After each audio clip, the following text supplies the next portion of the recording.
Nahuli kam ang pagnanakaw ng isang tablet sa Malabon pero hindi na kontento ang suspect sa kanyang panloloob.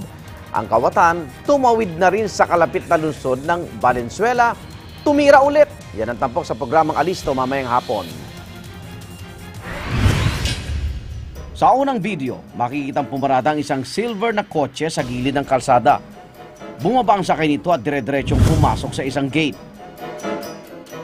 Maya-maya lang, lumabas sa ulit ang lalaki.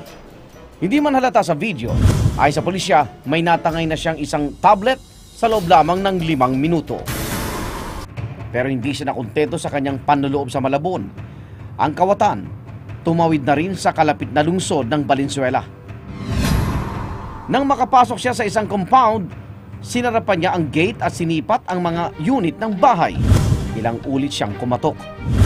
At ang walang nagbukas, dito niya paulit-ulit na binalya ang katawan sa pinto hanggang sa masira niya ito at makapasok siya sa loob.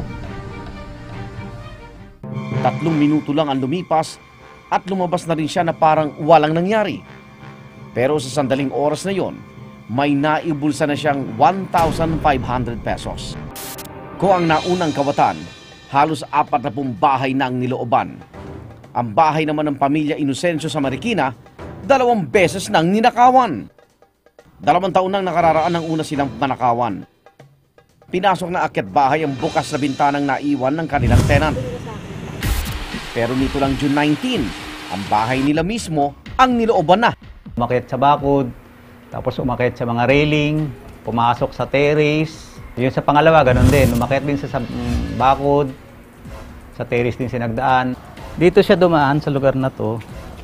Galing siya doon. Tumuntong siya dyan sa mga tray dyan. Yung makikita nyo yung tray dyan sa ano. Yan, pinagpatong-patong niya yan.